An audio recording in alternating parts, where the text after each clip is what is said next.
निकल जा इस घर से अभी के अभी। हमें तेरी शक्ल भी नहीं देखनी।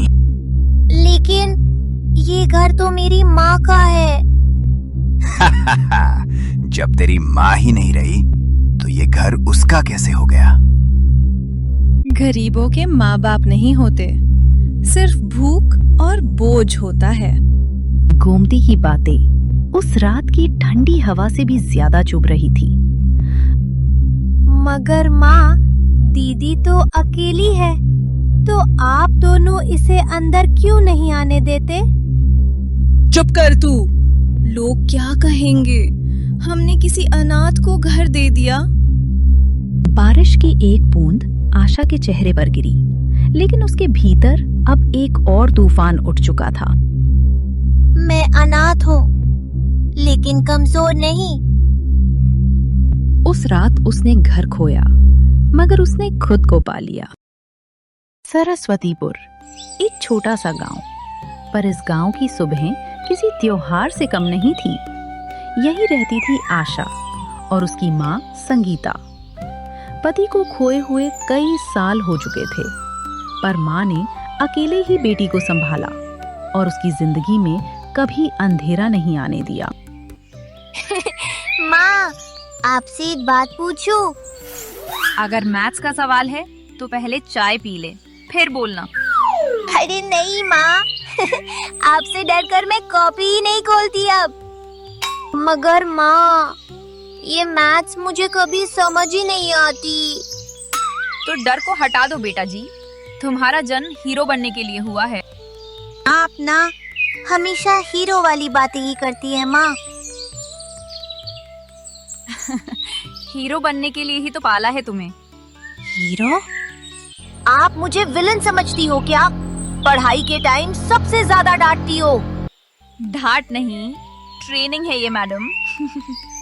इस छोटी सी दुनिया में हंसी के पीछे छिपे थे बड़े सपने, और इन सपनों को उड़ान देने वाली थी एक माँ की उम्मीद। माँ, आज टेस्ट में अच्छे नंबर आए तो मुझे मिठाई मिलेगी?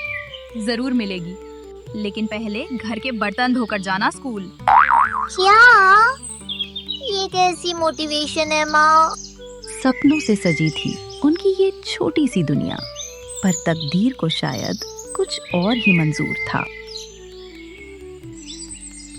कहते हैं खुशियों की उम्र ज्यादा लंबी नहीं होती, और कभी-कभी तूफान आने से ठीक पहले हवा बहुत शांत हो जाती है।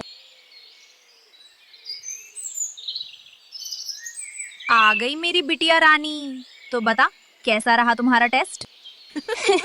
माँ, आज टेस्ट बहुत अच्छा गया।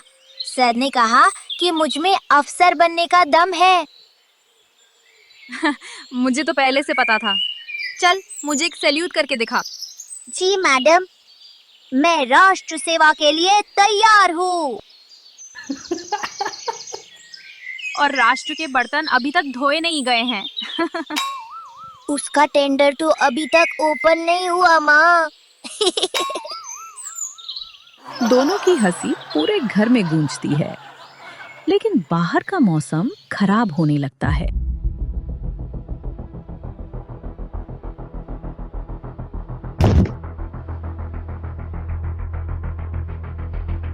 माँ, माँ, आप ठीक हो ना?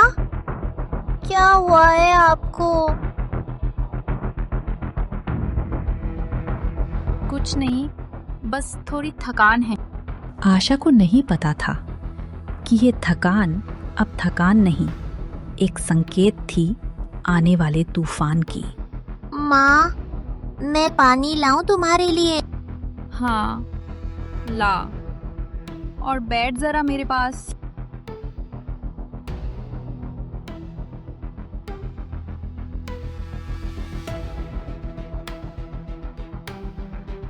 माँ, आप ठीक नहीं लग रही है।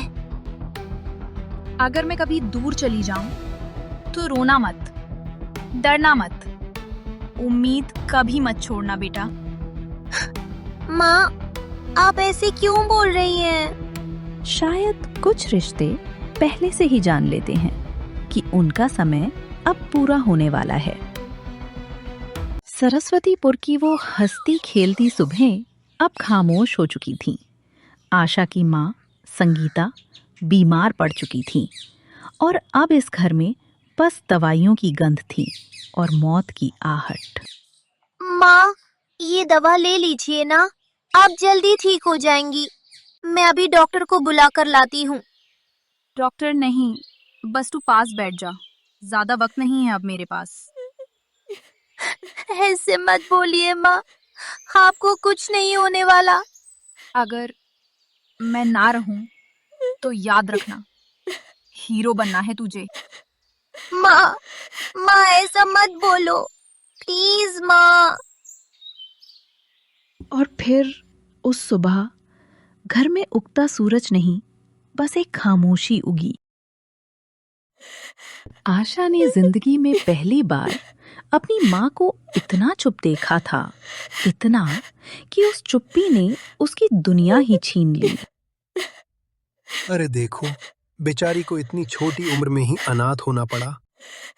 हाँ, अब इसका ख्याल कौन रखेगा? दुनिया बहुत कठोर है। कोई संभाले भी क्यों? अनाथों का कोई नहीं होता, अपना नसीब खुद ही बनाना पड़ता है।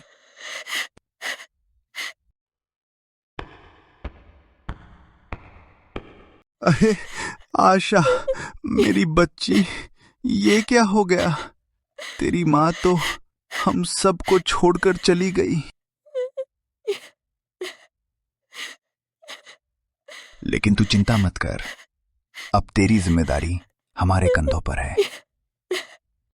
घर तो अच्छा खासा है और सामान भी ठीक ठाक है। आशा मेरी बच्ची, अब हम तेरे साथ ही रहेंगे। हम तुम्हें बिल्कुल अकेला नहीं छोड़ेंगे। मामा, माँ तो कहती थी कि मैं जल्द बड़ी बनूंगी, पर मुझे नहीं लगा था इतना जल्दी। बच्ची, ये जिंदगी है, यहाँ वक्त कभी पूछकर नहीं आता। तू चिंता मत कर बिटिया, अब तू मेरी बेटी है। हम तेरा पूरा ध्यान रखेंगे। घर तो ठीक ठाक है, सामान भी जुड़ा हुआ है। बस थोड़ा धैर्य रखना होगा, फिर जल्द ही पूरा हक हमारा हो जाएगा। मामी दीवारों, बर्तन, बिस्तर सब पर ध्यान से नजर डालती है। उसकी आंखों में एक नया प्लान पकने लगता है। जिस दिन माँ गईं, उस दिन आशा रोई नहीं, बस बड़ी हो गई।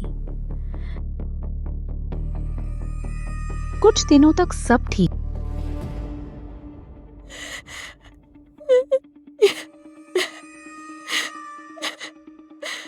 रहा, पर धीरे धीरे रंग बदलने लगे और जिस घर में पहले अपनापन था, वहीं अब जुल्म पनपने लगा।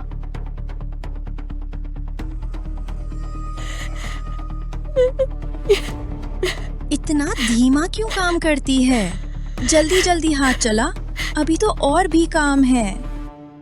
अनाथ लोगों को काम में तेज होना चाहिए, वरना कोई घर में नहीं रखता। मामी, मैं कोशिश कर रही हूँ। कोशिश नहीं, काम चाहिए, काम, समझी?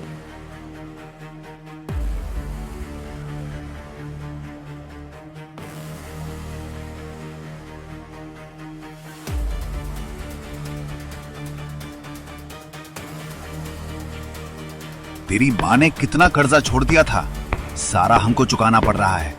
काम करेगी तभी रहेगी यहाँ। मामा, मैं टाइम पर सब करूंगी। बस बस, अब ज्यादा मुंह मत चला, शांत रह और चुपचाप काम खत्म कर। आशा अब नौकर से भी बदतर जिंदगी जी रही थी। न बचपन, न हक, बस काम काम और ताने। कुछ ही दिनों बाद मामा ने अपना असली खेल शुरू कर दिया। वो गुपचुप तरीके से गांव के पटवारी से मिला, जमीन और घर के कागज तैयार करवा लिए उसके अपने नाम पर। फिर एक दिन वो कागज आशा के सामने लाया। आशा बेटा, ये तेरे स्कूल का फॉर्म है। तुझे स्कूल जाना था ना? ले, बस यहाँ साइन कर दे। स्कूल सच में भेजोगे मुझे? हाँ हाँ, हम तो तेरे भले के लिए सब कर रहे हैं। जिस कागज पर उसने भरोसे से साइन किया, उसी कागज ने उसी दिन उसके घर से उसका नाम मिटा दिया। चल जल्दी जल्दी अपना सामान उठा, अब से ये घर तेरा नहीं रहा आशा। क्या? मामी, आप मजाक कर रही हो ना?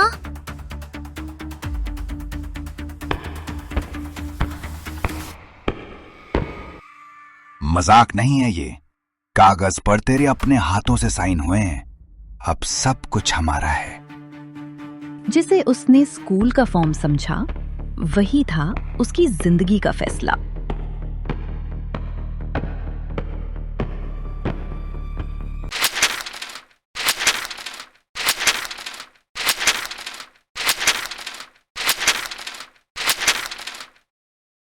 उसने उस घर को छोड़ दिया, लेकिन अपनी माँ का सपना नहीं छोड़ा। दिखते हुए घाव तो एक दिन भर जाते हैं, पर जो घाव दिल में लगे होते हैं वो किसी किताब से नहीं जाते। अरे आशा, ये कोना साफ नहीं हुआ अभी, थोड़ा मेहनत करना सीखो। जी, अभी कर देती हूँ मेम साहब। काम करते करते हाथ थक जाते थे, लेकिन धोखा याद आते ही आंखों में आग भर जाती थी। मामा, मामी, तुम्हें मुझे घर से निकाला था। एक दिन मैं अपने घर में लौटूंगी, सर झुकाकर नहीं, सिर ऊंचा करके। इतनी देर क्यों लगा दी? और खाना कब तैयार होगा? माफ कीजिए, बस हो ही गया मेम साहब, जरा थोड़ा सा समय और दीजिए। ठीक है, लेकिन भूलना मत, गलती की तो पैसे काट लूंगी। अरे आशा, कितना काम करेगी? मेरे पास आजा, जरा आराम कर ले। नहीं सेठ जी, अभी बर्तन बाकी है, मैं बाद में आराम कर लूंगी। काम तो चलता रहेगा, पर अगर मालिक खुश रहे ना, तभी नौकर की जिंदगी आसान होती है। आशा समझ गई थी, ये काम सिर्फ थाली धोने का नहीं है, अब उसे अपनी इज्जत भी बचानी होगी। दुनिया उसे काम वाली समझती रही, पर वो खुद को कमजोर नहीं, मेहनती समझती थी। और उसकी मेहनत का एक ही मकसद था, माँ का सपना। दिन में मजदूर, रात में छात्रा, और दिल में छिपा एक संकल्प, यही बन गया आशा की असली ताकत। माँ, मैं हार नहीं मानूंगी, आपका सपना मैं जरूर पूरा करूंगी। दिन में सबके लिए काम करती हूँ, मगर एक दिन ये किताबें ही मुझे सबसे बड़ा जवाब दिलाएंगी। जिसे दुनिया ने बोझ कहा, उसने वही बोझ अपनी ताकत बना लिया। बस एक दिन और, बस एक कोशिश और। माँ कहती थी, कभी हिम्मत मत हारना। माँ, कल मेरा एग्जाम है, आप साथ रहना, बस इतना ही काफी होगा।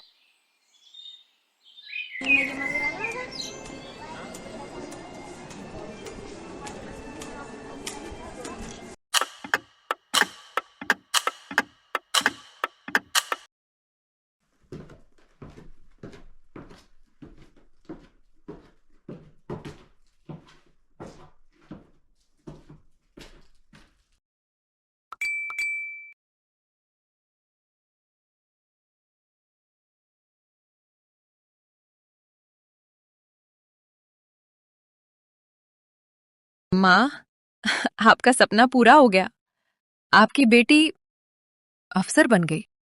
कभी कभी जिंदगी हमें सबसे अंधेरा रास्ता दिखाती है, ताकि हम अपनी रोशनी पहचान सकें। और आज एक अनाथ नहीं, एक अफसर पैदा हुआ था।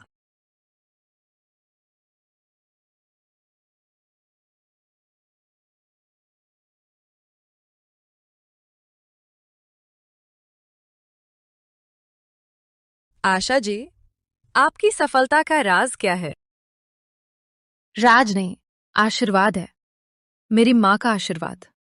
आज वो मेरे साथ नहीं है, मगर उनकी बातें आज भी मेरे दिल में जिंदा है। उन्हीं की आवाज मेरी हिम्मत बनकर हर पेपर में साथ बैठी थी। कभी कभी जिंदगी हमें सबसे अंधेरा रास्ता दिखाती है ताकि हम अपनी रोशनी पहचान सकें। और आज एक अनाथ नहीं, एक अफसर पैदा हुआ था। जिस रास्ते से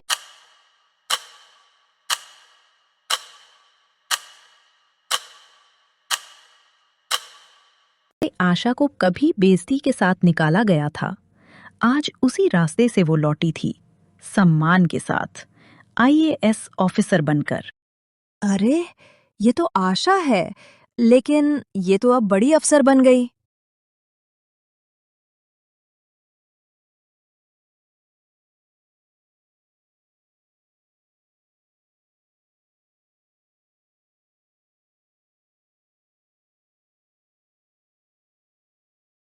एक समय था जब इस दरवाजे को उसे बंद कर दिया गया था। आज वही दरवाजा उसकी राह देख रहा था।